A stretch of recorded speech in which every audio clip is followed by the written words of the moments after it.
Las tres garantías masónicas son la libertad, la fraternidad y la igualdad.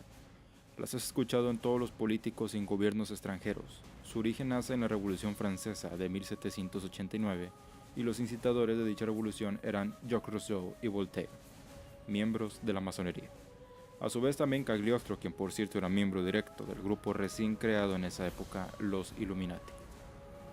Cagliostro recibía ayuda monetaria de bancos judíos en Ámsterdam, Rotterdam, Londres, Génova y Venecia para preparar actividades revolucionarias. De hecho, son los mismos bancos que dominan la economía hoy en día, bancos judíos. Por su parte, Rousseau y Voltaire pusieron en circulación los principios de odio en clase, demandaron mejores salarios, atacaron a la iglesia y ofrecieron la posibilidad de un nuevo mundo mediante una nueva revolución, la cual se llevó a cabo en Francia en 1789 hasta 1799. Una revolución que estaba planeada por la masonería y a su vez por líderes judíos. Nacerá de esta revolución un nuevo gobierno, muy criticado, muy alabado, muy discutido, muy famoso, el comunismo. Es necesario conocer el principio del comunismo, pues no es un invento único de un líder nato, más bien es un invento del colectivo judío que venía perfeccionando sus herramientas de dominio mundial.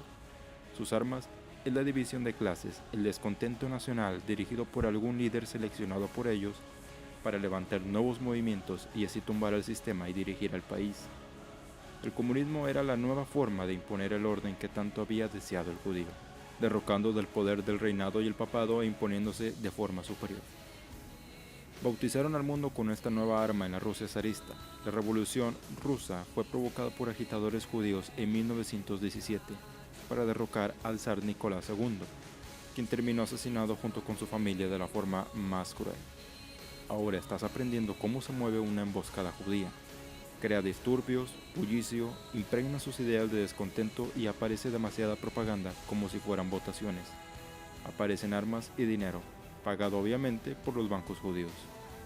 Es curioso saber que Rusia, así como muchos países más, no deseaban al judío en sus tierras, ya que el judío siempre fue una raza que impuso sus enfermas creencias, la vagancia, la pedofilia, el asesinato, etc. Y no se amoldaba a las creencias y a las costumbres, a la moral y a la decencia del país al que éste acudía. Pero lamentablemente en 1743, Rusia anexó tierra polaca en su territorio, provocando una fuga masiva de judíos en este país. Luego, al paso de los reinados, Rusia luchó incansablemente para llegar a un acuerdo con los judíos, tratándolos con benevolencia, pero fracasó en su intento.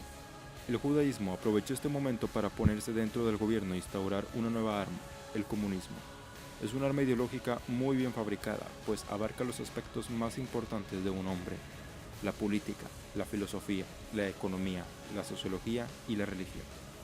Los banqueros más importantes, quienes también eran judíos, tomaron el control económico de Rusia y a partir de este momento no habrá quien pare este juego económico llamado Banco Mundial. Hoy, los intercambios bancarios y el poder económico se llama democracia. Demo es significado de pueblo y cracia de gobierno. Juntos, el significado más correcto sería el gobierno del pueblo. Claro, estás acostumbrado a ver democracia como el poder del pueblo, pero no es así, pues el pueblo al que se refiere es un pueblo ajeno al mexicano. Recuerda bien cuando usan la expresión de la democracia en México en vez de la democracia de México. En aquella época, una toma de poder era muy sangrienta, se fusilaba, se ahorcaba, se exiliaba. Hoy en día se quita poder económico y se desprestigia. No hay manos manchadas, pero la agresión es más traicionera y cobarde. Pero para esto se necesitan medios de comunicación, bancos, leyes que están propuestas por el Congreso. Estas leyes son propuestas por medio de una autoridad más influyente, en este caso la ONU, creada por los mismos gobiernos ya controlados por judíos en la Segunda Guerra Mundial. Estas leyes deben de facilitar a la empresa y bancos el control de tratados para enganchar al país en deudas o favores, adueñándose de un país por medio de una bola de idiotas que creen saber mucho por pertenecer a la masonería, y arrancando el alma de dicha nación con los mercados, la tecnología, las tendencias, las modas y perforando el alma de las nuevas generaciones con ideas supuestamente diferentes. Religiones creadas por el judío como distracción, como el satanismo, las nuevas órdenes cristianas e incluso el ateísmo. Nos hacen dividir nuestra forma de pensar como lo hicieron en Francia o Rusia. Implementan movimientos ajenos a la cultura mexicana como el hipismo o el punk. Crean también movimientos que están siendo financiados por ellos como el feminismo, el homosexualismo, etc., para generar divisiones al ser humano. La modernidad destruye nuestras culturas y tradiciones y se convierte todo en un país gris, sin futuro, más que la dependencia de la tecnología y el trabajo. Y cuando el ser humano se cansa de estas doctrinas y se une en lucha, le espera un mar de contingentes con pancartas comunistas para apoderarse del país y hacerle creer que las cosas mejorarán cuando en realidad quedarán destruidas, pues la historia que fue de este país se resumirá en una sola palabra y única: comunismo. ¿Cómo funciona el comunismo? El sistema comunista no permite que ganes algo de acuerdo a tu esfuerzo, no permite lazos familiares, exige tu lealtad al comunismo, se promueve el ateísmo, las autoridades son más estrictas. En los países comunistas, el número de muertes en su territorio son alarmantes. Como ejemplo te pongo el Gulag, la Unión Soviética, y los campos de sembradíos en Corea del Norte, donde si no trabajas o faltas a la ley, serás carne de cañón. No hay propiedad privada, no hay clases sociales, no hay cultura o patriotismo. Simplemente se permiten los elogios al comunismo, olvidando por completo la historia de un país. Hay abolición de otras ideologías ajenas al comunismo. Hay ejecución en masas, policía secreta, hambruna y un largo etcétera. Cuba fue el modelo a seguir en América, por ello era importante hacer creer a la población que el Che Guevara y Fidel Castro eran los mejores guerrilleros del mundo, con armas entregadas por Estados Unidos y con una guerra que pudo ganar el mismo Estados Unidos fácilmente, pero se limitó a decir que no penetró Cuba debido a crear una guerra con Rusia, guerra que jamás iba a existir, pues son un mismo sistema dominado por un mismo grupo, los judíos, quienes además de esto crearon a la CIA para poder intervenir secretamente en los negocios bancarios más fuertes relacionados con el petróleo, luego con drogas, después provocando guerras y apoyando el comunismo, así como hoy en día ayuda a implantar un nuevo sistema económico mundial. El comunismo atrajo a muchos países americanos. México no fue la excepción. Es aquí donde, después de haber explicado un poco de lo que es la masonería, el comunismo y quién lidera estas, te presentaré el motivo de este video, el atentado de Tlatelolco. Espero puedas entender bien estos temas, pues es parte fundamental para que entiendas lo que pasó en Tlatelolco, en la Ciudad de México en los años de 1968. Empezamos.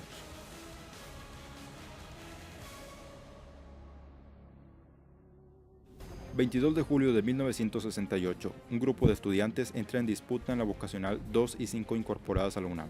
Los granaderos entran en las instalaciones para separarlos. Son detenidos algunos universitarios. Esto provoca descontento en algunas personas de la UNAM. Se convoca a paro laboral que se llevó a cabo el 26 de julio y se convocó a los estudiantes para acudir a un mitin dirigido por líderes mismos universitarios. Las pancartas se alzan en alto. Una nueva lucha acaba de empezar. Días posteriores, varios estudiantes se encierran en algunas preparatorias en modo de protesta.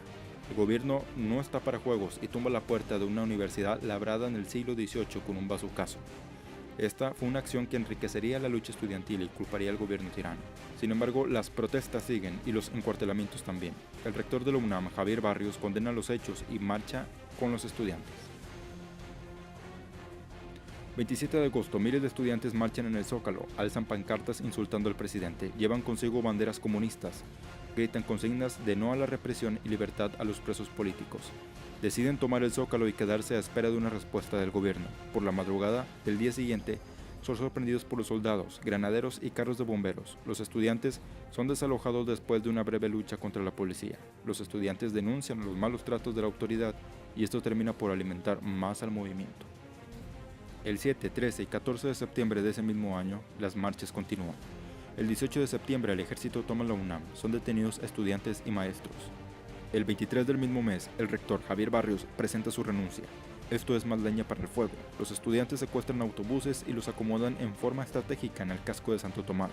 Se atrincheran en algunas casas y escuelas del lugar, no sin antes incendiar los camiones. Los estudiantes esta vez están armados. La policía llega pero no puede penetrar. La lucha se extiende hasta la madrugada del día 24 de septiembre cuando llega la presencia militar y detienen a los estudiantes. Son 350, entre ellos hombres y mujeres, son llevados a la cárcel. Esta fue la gota que derrama el vaso. El 1 de octubre el ejército abandona la UNAM. El 2 de octubre era el día pactado. La guerra se llevaría a cabo en la Plaza de las Tres Culturas en Tlatelolco. La presencia militar era de esperarse, pero el estudiante no teme a la autoridad. Antes de finalizar el mitin, 2 bengalas cayeron del cielo. Algunas personas se alarmaron pero siguen el mitin. 15 minutos después caen 2 bengalas más. Se iniciaron disparos en la multitud. Los soldados acorralan a la gente y disparan contra ellos. La gente cae al piso.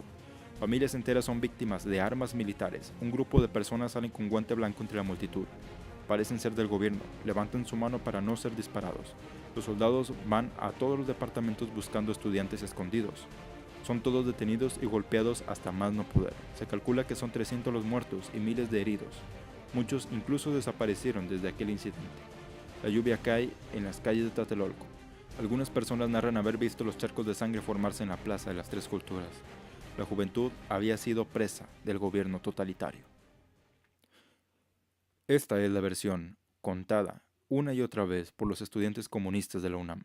Hay mucha gente que habló de 300 personas muertas, así como hubo gente que no vio ni una docena. Pero ¿cuál es la verdad? Volviendo desde un principio a este suceso, la gente olvida que meses antes a este problema estudiantil, el FBI publicó un mensaje que decía haber infiltraciones comunistas en México, y estas almacenaban armas y municiones para provocar un desorden social. Cuando sucedió la riña estudiantil y hubo presos estudiantiles, se desató una manifestación días posteriores, para ser preciso el 26 de julio. Parecía ser planeada, pues el 26 de julio se conmemora la Revolución Cubana. Fue un buen pretexto para llevar a cabo la toma de poder de la UNAM. La UNAM fue secuestrada por movimientos estudiantiles comunistas, que a su vez estaban siendo financiadas por la CIA, y se involucraron personas que participaban en las guerrillas guatemaltecas, chilenos comunistas, miembros de la KGB, entre otras personas más que estaban en la sombra. El movimiento estudiantil no era cualquier cosa. El ejército mexicano, así como el presidente, deberían prepararse para la guerra de guerras y cuidar bien su puesto. Javier Barrios, el rector de la UNAM, deshizo lo que se había logrado en la UNAM por muchos años con rectores que dieron renombre a dicha universidad. Entregó la universidad a los comunistas, dejando que estos se atrincheraran en los salones que fueron grafiteados con el nombre de líderes comunistas para separar sus grupos el uno del otro. Evidentemente, esto ya no era una universidad, era un campo de batalla, y el gobierno sabía que dentro de estos salones se guardaban las municiones para derrocar al gobierno de Gustavo Díaz Ordaz, presidente de México en aquel entonces. Por ello, las autoridades deciden usar todo el peso de la ley contra el mal llamado estudiante. Las constantes intervenciones muy criticadas del ejército, llamadas represiones injustas, eran realmente actos heroicos de dicha autoridad. Algunas noticias salían en periódicos, como los atentados que sufrían los granaderos por parte de coches aparentemente robados conduciendo a alta velocidad y disparando contra los oficiales. Había denuncias de gente que veía cómo grupos de jóvenes disparaban a los alumbrados públicos y grafiteaban consignas en las paredes de la ciudad. Otros granaderos fueron víctimas de bombas molotov y cuetones para crear pánico a la autoridad y a la población. Dichas confusiones y manifestaciones se habían visto antes en Rusia con los bolcheviques, en Checoslovaquia en la invasión soviética, Cuba en su toma de poder y ahora en México con los estudiantes de la UNAM. Esto tenía que parar de alguna forma. Fue cuando el gobierno decidió tomar las instalaciones de la UNAM para apoderarse de los motines comunistas. Entre todos los detenidos de dichos movimientos se encontraba un americano de nombre Bernard Philip Ames. Este tipo aseguraba que los líderes del movimiento habían sido entrenados en Cuba y que a él lo habían contratado para fabricar bombas, una de las cuales se colocó en una torre eléctrica. José Piñeiro Guzmán en su entonces era jefe de oficinas de permiso de transporte de carga en la Secretaría de Comunicaciones. Fue señalado como cómplice de introducir las armas que se usarían en los mítines comunistas estudiantiles. A su vez, José Revuelta, líder comunista, dirigió cierto sector estudiantil para implementar un régimen comunista en México. Los estudiantes tomaron el Zócalo y hicieron la bandera comunista días antes del informe presidencial, donde Díaz Ordaz declaraba la represión y eliminación total de dichos movimientos. Pero los Juegos Olímpicos del 68 en México estaban por cumplirse y eso significaba la fama internacional para el movimiento comunista, así que debía seguir a toda costa. Los estudiantiles bien sabían que la droga y las armas eran portados por sus compañeros, y esto es lo que pretenden ocultar en los libros de historia y medios, pero se olvidan de las publicaciones que hicieron algunos diarios nacionales que culpaban estos hechos. Se convocó un nuevo mitin el 2 de octubre en la Plaza de las Tres Culturas. Empezaron a expandirse los rumores de que el ejército iba a estar presente en esa manifestación. Fue polémico este chisme entre los estudiantes, pero a un paso de la victoria no se dejarían intimidar por un chisme más. Llegado ese día, el 2 de octubre, el mitin empezó tranquilamente. Mujeres, hombres, estudiantes, padres y madres estaban en ese lugar. Se había visto la presencia militar a unas cuadras, pero la gente no tomó importancia. De pronto algunos se alarmaron por la presencia de un helicóptero que no es otra cosa más que vigilar que no fuera tomada la torre de relaciones exteriores aledaña por miembros comunistas. Habían personas posicionadas en los techos de los edificios laterales, pero eran más evidentes estas presencias en la iglesia de Santiago, personas con vestimenta de soldado y personas trajeadas. Llamó mucho la atención de las autoridades. ¿Realmente eran soldados del Ejército Nacional? Arribaron al lugar elementos del Ejército Mexicano, así como elementos del Estado Mayor Presidencial y miembros del Batallón de Fusileros de Paracaidistas. El comandante José Hernández Toledo, comandante del primer Batallón de Fusileros Paracaidistas, se acercó con un megáfono para, de forma pacífica, mandar a todos a sus casas, ya que no tenían autorización de celebrar ese mitin.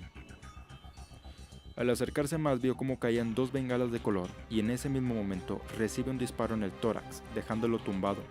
Recibiría un disparo más en la pierna y otro en la cintura. Este último fue desviado gracias a su arma. Los soldados quedarían expuestos en una plaza cerrada, donde francotiradores disparaban a diestra y siniestra. 2 soldados cayeron abatidos y muchos más fueron heridos. Pecho tierra, los soldados contestan los disparos que provenían del edificio Chihuahua, edificio 2 de abril y la iglesia de Santiago. La gente corre, mujeres y hombres tratan de salir de la plaza, otros se esconden y otros más son heridos por las balas cayendo expuestos en la plaza. El soldado entrenado para servir al pueblo intentó poner a salvo a esta gente, cubriendo con sus cuerpos a los civiles. Se estaba llevando a cabo un atentado contra la población y contra el ejército mexicano. Después de media hora aproximada de balacera, el ejército mexicano logra penetrar al edificio Chihuahua, así como los edificios vecinos. Unas manos con guante blanco sobresalían de la muchedumbre que permanece resguardándose en el edificio. El soldado tenía como orden no disparar contra esta gente, pues eran soldados especiales del gobierno, eran llamados el Batallón Olimpia. Los líderes comunistas y mucha gente que participaba en el mitin fue detenida. El Batallón Olimpia culpó a estos jóvenes de organizar las masacres que se llevaron a cabo en contra del ejército mexicano. Francisco Borrego Peña, funcionario de la Secretaría de Relaciones Exteriores, vio desde este edificio unos hombres con prismáticos mirando hacia los manifestantes. Recibieron después la orden por teléfono de disparar con un arma a unas bengalas desde esta altura del edificio, apuntando al cielo y cayendo en las zonas de las pirámides de la plaza. Este relato coincide con el de numerosos testigos, principalmente gente que vivía en aquel lugar y presenciaba el mitin. Sea cual sea la interrogante de quién fue el que disparó estas bengalas, es claro decir que fue alguien que estaba dentro del Batallón Olimpia. Hubo gente detenida injustamente, y se dijo también que había 200 muertos en las calles y ríos de sangre, cuando en realidad solo se pudo demostrar que hubo 40 personas muertas, y algunos eran soldados. Mas sin embargo, el ejército no pudo ser derrotado, se sentía orgulloso de haber salvado al país de la amenaza comunista. Junto con ellos, el presidente Díaz Ordaz mantenía una sonrisa de héroe y se enalteció de este suceso del 2 de octubre. Dijo que tuvo la oportunidad de salvar al país y de guiarlo en un mejor destino, sin saber que en realidad estaba siendo traicionado por su secretario de Gobernación, Luis Echeverría Álvarez. Pero para contar bien el desenlace de esta historia, hay que mirar al México de esa época. La economía mexicana era sorprendente. México en esa época tenía una deuda diminuta, próxima a ser pagada. Estábamos perfilados a potencia próxima en América y el mundo. En general teníamos empleos bien pagados y la educación iba de mejor a excelente. Otro buen trabajo del cual se elogiaba el mismísimo Díaz Ordaz, pues pudo no solo mantener una buena economía que le había heredado Adolfo López Mateos y la línea de expresidentes, sino que incrementó las ganancias para México. México estaba a punto de independizarse de América y el mundo. Esto era el problema de Estados Unidos. País fundado como líder de América, no iba a dejar que un país como México pagara la totalidad de su deuda. La orden masónica ya no era la misma para ese entonces, ya no bastaba solo con ser masón. Los intereses del masón se volvieron muy egoístas y nacionales. Hasta en la misma masonería surgió una división, como el socialismo en Checoslovaquia. El socialismo fue un invento por los mismos judíos, pero este ya no entregaba el mismo resultado para los judíos, y fue intervenido por la Unión Soviética para volverla 100% comunista. Después, con la caída del muro de Berlín, tuvieron que caer viejos sistemas e imponerse otros, pero ahora ya con un sistema de dominio económico. Aprende que si no es A, es B, y si no quieres rojo, te damos azul, pero siempre estarás unido al sistema. Por ello, para atacar a México se tuvo que acudir al golpe comunista. No fue el único. En Sudamérica también se vivieron las mismas cosas, estudiantes rebeldes y todo eso. La cosa más curiosa es que en todo está la CIA. ¿Por qué? Porque la CIA es la que lidera el comunismo. Un sistema de espionaje siempre debe ir detrás del comunismo. En Rusia estaba la KGB. No debe sorprenderte que detrás de ellos haya personas judías o ligadas a esto. La agencia se coló en México con este interés desde la presidencia de Adolfo López Mateos, y no sería la primera vez de la intervención de esta agencia en el país. López Mateos brindó apoyo para la invasión a Cuba. Estaba al servicio de la agencia de investigación. Muy amigo del embajador de la CIA en México, Winston Scott, personaje muy importante en la trama de Tlatelolco. Winston Scott se adentró en el gobierno durante más de 12 años, amigo de Adolfo López Mateos, Díaz Ordaz y Luis Echeverría, así como del gabinete presidencial. Este sería el personaje clave de nuestra historia. En la época de Tlatelolco, el presidente Díaz Ordaz estaba convencido de la intervención comunista por parte de Cuba y sabía que la CIA estaba en México para vigilar de cerca dicho acontecimiento. Díaz Ordaz dejó caer el peso de dicha lucha en las manos de Luis Echeverría. Pero lo que no sabía Díaz Ordaz es que Luis Echeverría estaba más entrometido en la CIA de lo que estaba Adolfo López Mateos. Los planes circularon a espaldas de Díaz Ordaz. No debía saberlo el presidente de México por su forma de pensar, patriótica y orgullosa. Debía ser ocultado a toda costa, o la verdad podría ser destapada en cualquier momento. Luis Echeverría era el muchacho que a todo decía sí a sus órdenes, pero también era el muchacho que deseaba crecer y tener poder. La ambición lo llevó a traicionar a México y el propio presidente de nuestro país. Luis Echeverría tenía a su mando a Alfonso Corona del Rosal, jefe del Departamento de Distrito Federal. Dirigía los grupos de granaderos para detener a los estudiantes comunistas. Él sabía también de las operaciones del general Gutiérrez Oropeza, jefe del Estado Mayor Presidencial. Él fue quien infiltró gente en el movimiento comunista para poder derrocarlo. Ballesteros Prieto era alto mando de la Secretaría de la Defensa. Coordinó el grupo paramilitar de fusileros paracaidistas y este también estaba en el mando de Luis Echeverría. Sergio Mario Romero, alias El Fish, fue la parte que dirigió secretamente el movimiento estudiantil para acarrear a gente que se involucrara en el movimiento comunista. Este venía trabajando para Alfonso Corona del Rosal. Como verás, estos dirigentes son de todos los bandos. Unos son del ejército mexicano, otros son del grupo especial de infiltración, otros son granaderos y otros del dirigente del movimiento comunista estudiantil. Todos comandados por Luis Echeverría Álvarez y a su vez por Winston Scott. El golpe que debería provocarse en México debería ser para perfilar al gobierno mexicano al comunismo, para desestabilizar la economía y para crear y entrenar nuevos grupos de choque como lo fue el Batallón Olimpia. La CIA en esa época provocó el mismo golpe en más de 10 países de Latinoamérica. México era su base de operaciones. Teníamos en nuestro país a personajes vinculados con el asesinato de Kennedy, Orlando Letelier y el Che Guevara, así como agentes especializados en terrorismo, drogas y armas. Agentes involucrados en caídas de gobierno como el de Guatemala y Chile. Era de esperarse que Tlatelolco fuera un acto provocado por ellos. Terminando con el relato de Tlatelolco, es necesario precisar que no todos sabían del atentado, solo el Batallón Olimpia, y dentro de este estaba el Estado Mayor Presidencial, y era comandado por el general Gutiérrez Oropeza. Antes del mitin, el Batallón Olimpia estaba posicionado en una misión para alertar a los demás compañeros del arribo del ejército mexicano. Se sabe que cuando arribó el ejército mexicano cayó la primera bengala, y en 15 minutos después, cuando todos los soldados estaban posicionados en la plaza, es cuando cae la segunda bengala, y empiezan los disparos desde lo alto de los edificios. Los disparos son contra el ejército y la multitud. Sí, lo escuchaste bien, el Estado Mayor Presidencial disparando contra el ejército mexicano. Eran aproximadamente 260 personas del Batallón Olimpia, y las órdenes estrictas del ejército mexicano eran no disparar a los del guante blanco, quienes además iban armados. En palabras más acomodadas, no les dispares a los que te disparan. Se cierra el caso y los dirigentes son detenidos. No sabían la verdadera causa del movimiento, cayeron en una trampa. Les es difícil creer que la CIA estuviera involucrada. En la presidencia, Díaz Ordaz terminó siendo traicionado. Luis Echeverría fue el traidor y sería nombrado presidente a presión y a petición de la CIA a Díaz Ordaz, como una solución a los problemas sociales en México. Y así sucedió. Con este nombramiento la CIA había cumplido su fin, el de controlar a México. Díaz Ordaz no se daría cuenta de este suceso en los próximos años, creyendo ser el héroe de la historia. Una vez en el cargo del presidente Luis Echeverría, la moneda perdió su equilibrio y México empezó a caer espantado en una deuda que no pagaría jamás, hasta nuestra actualidad. México entraría de lleno en el Fondo Monetario Internacional, pidiendo un préstamo que generaría intereses abrumadores en los siguientes sexenios. Esta es la deuda externa en México en sus sexenios.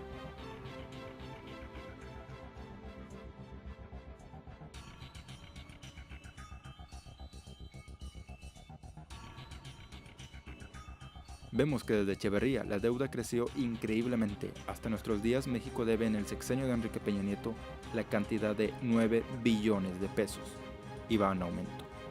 Ellos manejan la economía, ellos manejan el comunismo, ellos manejan la CIA. Esto fue un golpe fabricado, traicionando a la nación, traicionando al ejército mexicano, traicionando a nuestra gente, traicionando a los jóvenes, haciéndolos creer que la rebeldía era un acto heroico, traicionando incluso hasta el mismo presidente Gustavo Díaz Ordaz, quien por cierto, antes de su muerte se arrepintió de haber nombrado como su sucesor a Luis Echeverría Álvarez. ¿Será acaso que se dio cuenta del plan orquestado? No habrá sido el único, mas sin embargo no dejan que esto salga a la luz oficialmente. Prefieren salir con pancartas y decir 2 de octubre no se olvida, con las banderas rojinegras y el llanto de un país que quiso ser comunista sin siquiera conocer realmente lo que es. Yo, desde aquí te digo, 2 de octubre, que no se te olvide.